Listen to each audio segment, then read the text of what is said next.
Opšte je poznato da je za sadnju jako bitna dobra priprema tla, a svako tlo se priprema na različit način, ovisno o vrsti povrća koje ćemo zasaditi i vrsti tla. Sama priprema tla ne može početi ili ne bi trebala početi prije obavljanja analize pomoću koje možemo vidjeti što je potrebno dodati u tlo kako bismo poboljšali njegovu kvalitetu. O tome smo već dosta govorili i na našem kanalu imate poseban video o toj temi i kako pravilno uzeti uzorak zemljišta za analizu. Za pripremu tla u povrtnjaku potrebno je ipak određeno znanje, a s obzirom da naš kanal prati i dosta osoba koje se tek počinju baviti uzgojem biljaka i onih koji uvijek žele naučiti nešto novo, sve što trebate znati o pripremi tla, čišćenju korova, važnosti pH vrijednosti i samoj pripremi tla u povrtnjaku poslušajte u nastavku ovog videa. Naravno, bez nekog alata nećemo moći napraviti puno toga, pa zato pripremite i izvadite svoj alat za vrtlarenje i krenite u vrtlarsku avanturu s nama. Tokom pripreme tla prije sadnje bilo bi dobro znati o kojoj je vrsti tla riječ. U našim područjima najčešće vrste tla su ilovasto, glinasto i pjeskovito tlo. Ilovasto tlo je mrvičaste strukture te ga to čini najpogodnijim tlom za sadnju, dok je glinasto tlo najnepogodnije jer ima mali kapacitet za zrak. Nakon kiše se brzo stvara pokorica i teško se obrađuje. Zimi je ono grudaste teksture, a tokom ljeta je ljepljivo. Pjeskovito tlo je negdje između dobrog i lošeg tla. Ono je rahlo, ali jako brzo gubi vlagu. Povrću treba vlaga, a kvalitetna zemlja će zadržati tu vlagu koja mu je potrebna, dok će nepotrebni višak vode propustiti. Višak vode u tlu dovodi do slabijeg razvijanja korijena biljke, te korijen nakon nekog vremena počinje trunuti, što na koncu može rezultirati ugibanjem biljke. Prihvatljiva vlažnost tla je od 70 do 90%, a sve što prirodno fali tom tlu nadoknaditi ćemo gnojidbom. Jako je bitno da se držite i plodoreda u povrtnjaku jer ćete s tom mjerom spriječiti različite bolesti i štetnike da napadnu vaš povrtnjak. Za sijanje i sadnju birajte naravno sjeme i presadnice koje su deklarirane i kvalitetne.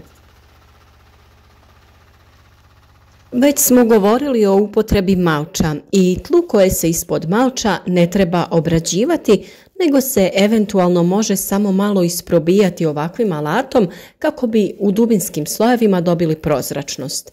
Takvo zemljište se u jesen samo popravi dodatnim slojem malča i ostavlja do proljeća kada dođe vrijeme sadnje. Kod tla koje je otkriveno, to jest nije malčirano, u jesen možemo dubinski obraditi tlo, a obradu netom prije sadnje odraditi ćemo samo isključivo u nuždi. No prije nego li krenete koristiti dodatke za poboljšavanje tla, bitno je da utvrdite pH vrijednost zemljišta, jer ćete tako najbolje znati koliko čega vaše tlo treba. Većina vrtnih biljaka voli neutralna tla, a takva tla imaju pH vrijednost 7. Kisela tla imaju pH vrijednost ispod 7, dok lužnata tla imaju pH vrijednost veću od 7.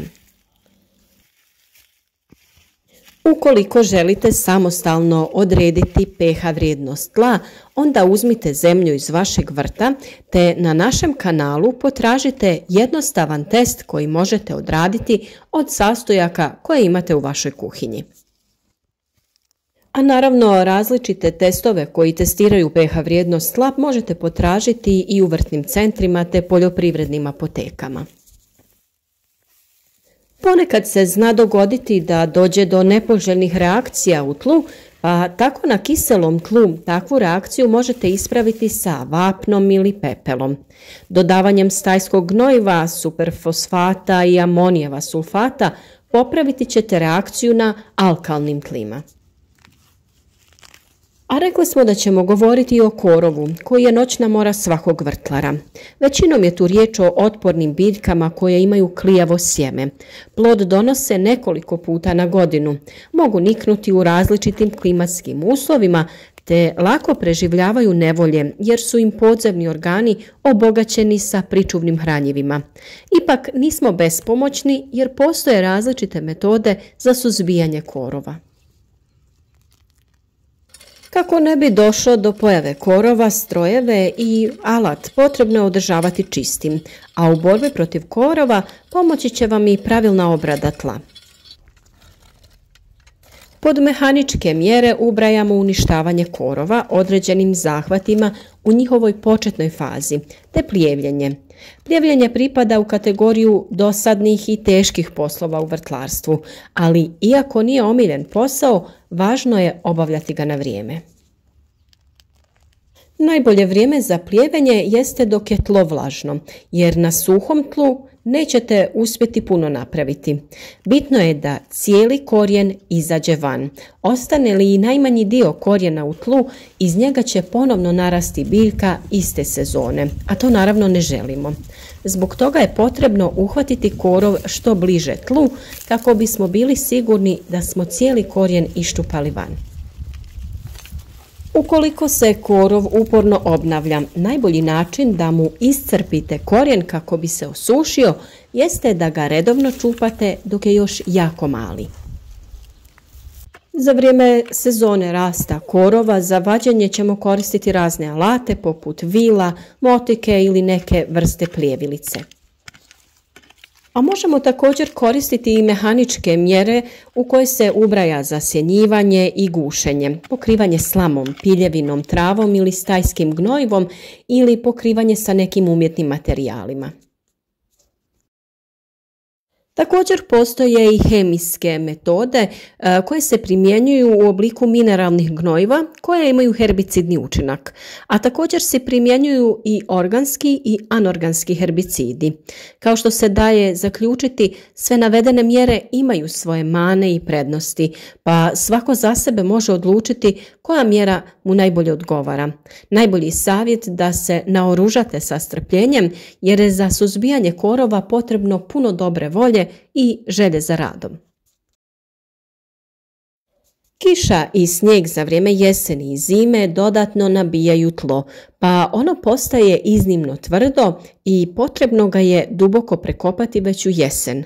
Zbog niskih temperatura i zamrzavanja tlo će se rahliti i neće ga biti potrebno usitnjavati. Kako bi tlo ostalo rahlo i vlažno cijele godine, potrebno ga je malčirati. Malčiranje je pokrivanje tla, odnosno stavljanje organske tvari koje nisu razgrađene oko biljaka koje već postoje, a može se stavljati i na potpuno prazno tlo. Obično se za malčiranje koristi sjeno, slama, lišće ili stelja.